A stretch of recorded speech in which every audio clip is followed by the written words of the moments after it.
Di tengah jalanan yang ramai, kita melihat orang berlalu sambil menatap layar, sibuk dengan notifikasi, tren, dan media sosial. Kita semakin terhubung, tapi perlahan menjauh dari sekitar kita. Dan di balik semua kesibukan itu, muncul satu pertanyaan sederhana. Apakah nilai yang menyatukan kita sebagai bangsa masih hidup di hati kita?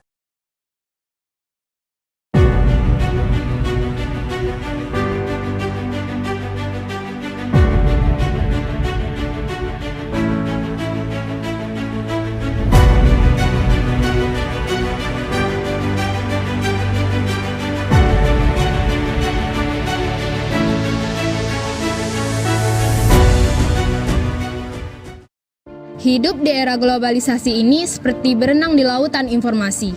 Tapi dalam pusaran ini masih adakah ruang untuk nilai-nilai dasar kita?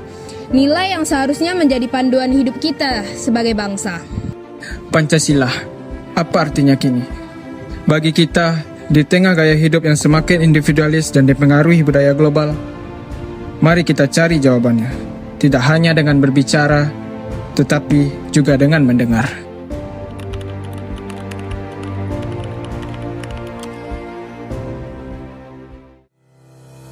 Baiklah, sebelumnya boleh perkenalkan nama abang siapa bang?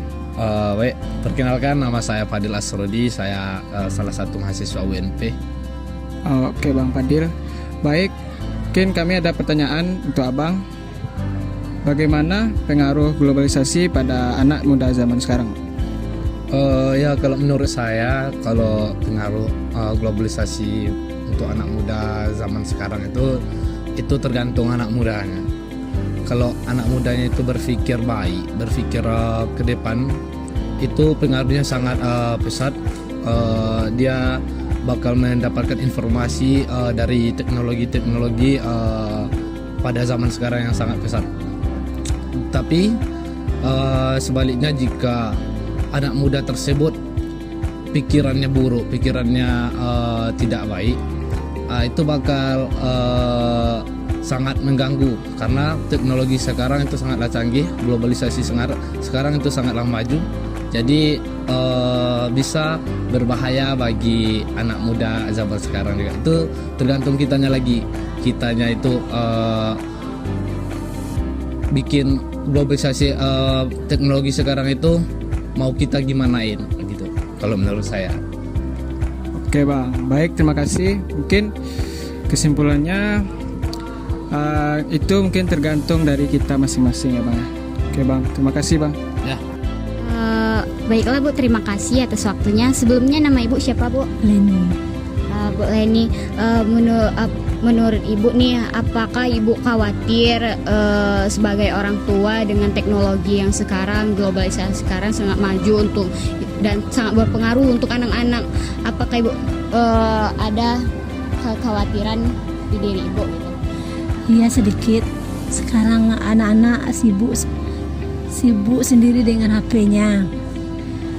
Tapi yang kita harus ajari baik-baik, karena teknologi sekarang sangat berpengaruh bagi mereka. Baiklah, terima kasih Bu atas jawaban Ibu. Baik Kak, boleh perkenalkan dirinya dulu? Perkenalkan, saya Disya Rifkia Fitri, mahasiswi Universitas Negeri Padang, Prodi Pendidikan Guru Sekolah Dasar. Baik, di sini saya akan mewawancara kakak. Apa kunci agar Pancasila itu tidak punah di era globalisasi saat ini, Kak? Jadi menurut saya kuncinya itu ada di aksi nyata, bukan dari teori, kayak mulai dari keluarga atau di lingkungan kita. Peduli itu kuncinya. Oke, baik Kak, terima kasih atas waktu wawancaranya Kak. Sama-sama. Beragam jawaban yang kita dengar tadi menggambarkan satu hal. Kita semua menyadari tantangan itu. Lalu, seperti apa wujudan tantangan itu dalam keseharian kita?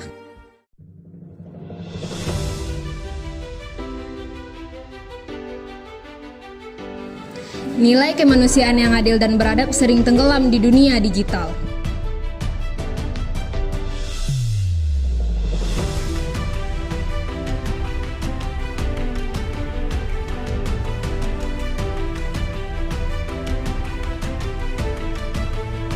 Hedonisme menguji prinsip keadilan sosial.